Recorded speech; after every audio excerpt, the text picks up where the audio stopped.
Okay.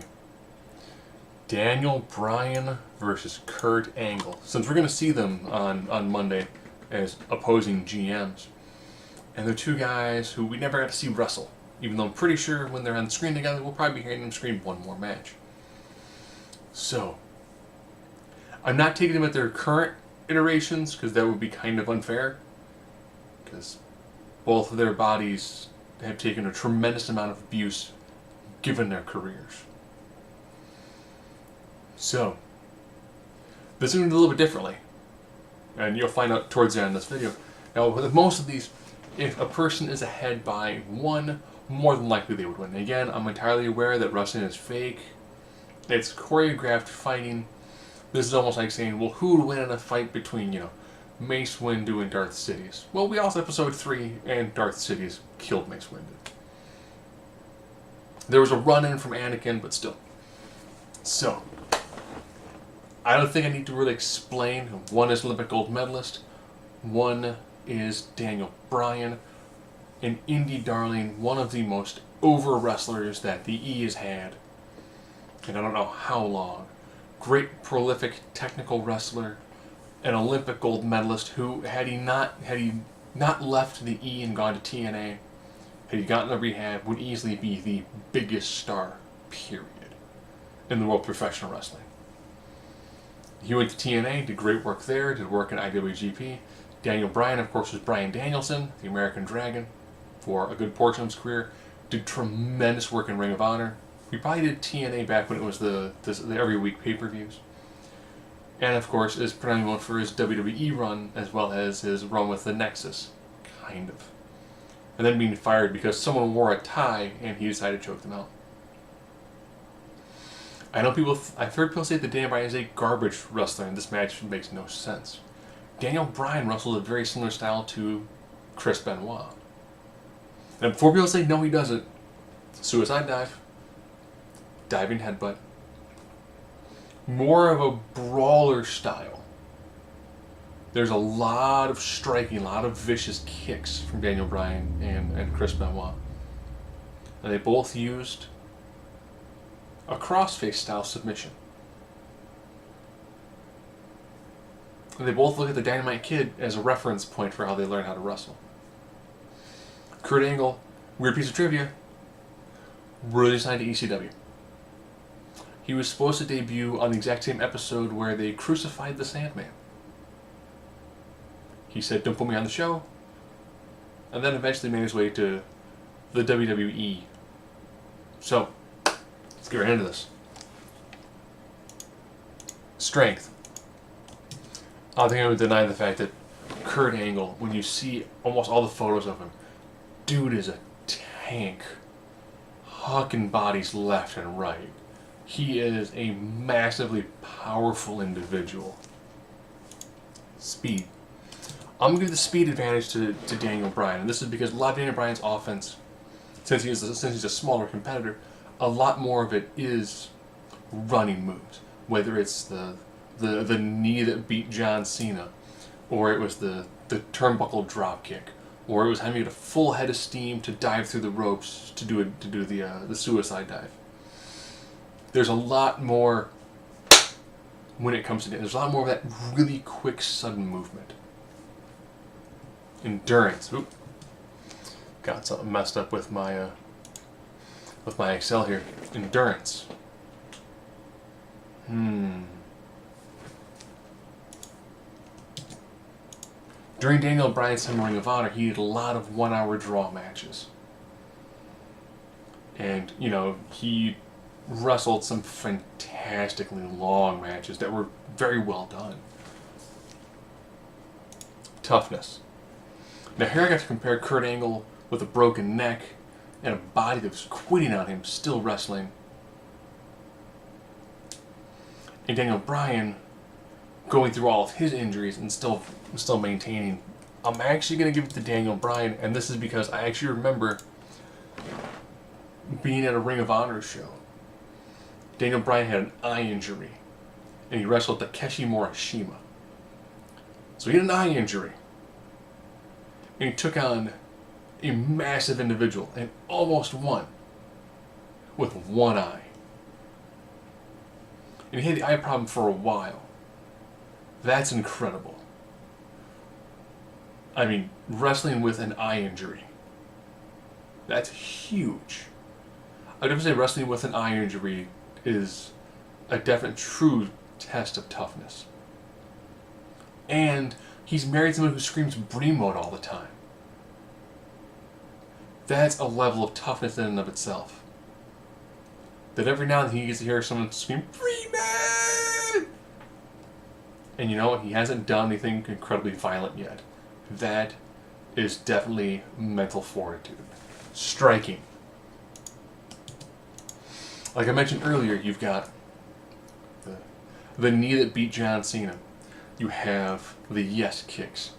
You have the turnbuckle drop kick. He does a lot more with striking. As well as during his time of Ring of Honor, he would do a lot of moves that got you in submission while kicking somebody in the face. Or he'd do elbow strikes. So you can tell he has a lot of that MMA blended into him. Now, I'm well aware of the fact that Kurt Angle during his time in TNA was utilizing much more standing headbutts. And a lot more of a ground and pound sort of style. But I think that from Daniel Bryan, whether it is the diving front drop kick, there are moves that are definitely a lot more physically oriented when it comes to striking. And that's more of what he's known for. Grappling, Angle. Angle does some beautiful suplexes.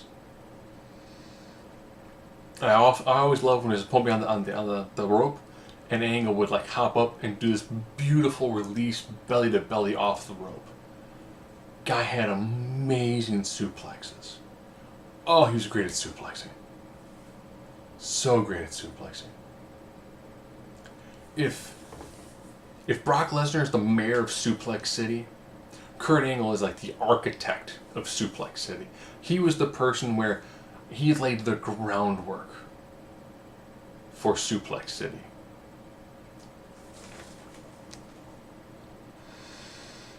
Submissions. I know I'm going to hear it in the comments. I'm going to hear it in the comments.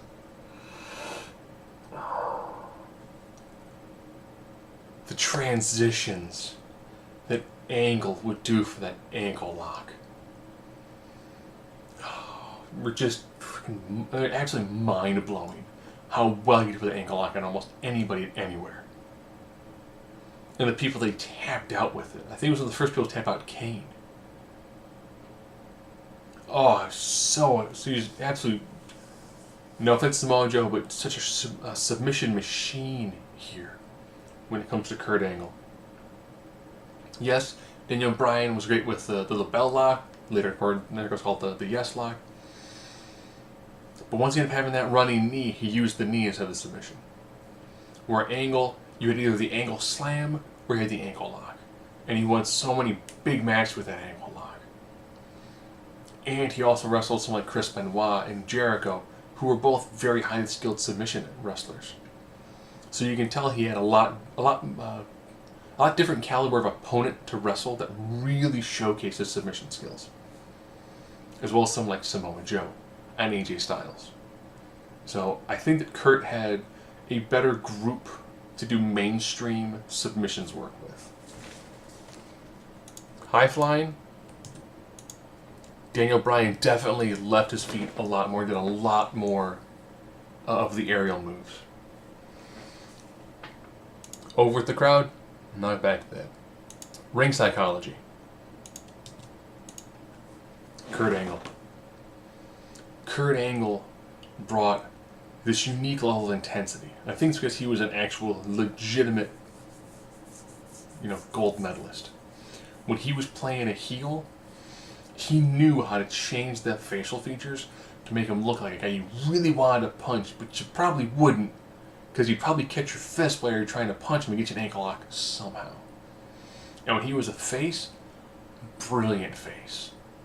He really understood, and as Triple H even said, he's a man who took to the business so quickly.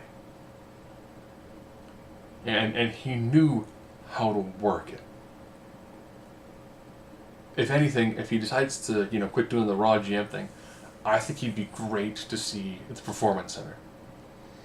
You have Shawn Michaels working to slow your matches down, sell more, and Kurt could be a lot more of, here's a simple thing, yeah.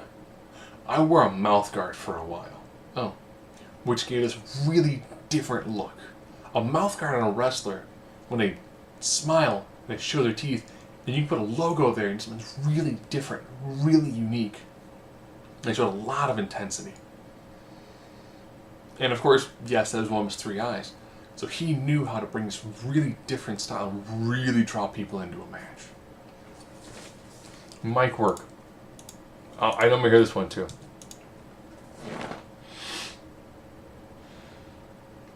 Daniel Bryan did very good with the comedic work.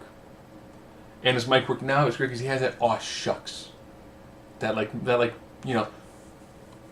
average sort of regular guy feel to him. Kurt Angle was able to hold his own whether he's on the mic with The Rock, Stone Cold Steve Austin, and he made everything work. Whether it was, we're shaving your head, alright. Wig, chin strap. Cut promos with it. Battle rap John Cena when he was Thugonomics John Cena. Sing his theme song modified to Shawn Michaels. Milkamania. The cowboy hat. Dude was absolutely amazing when it came to doing mic work.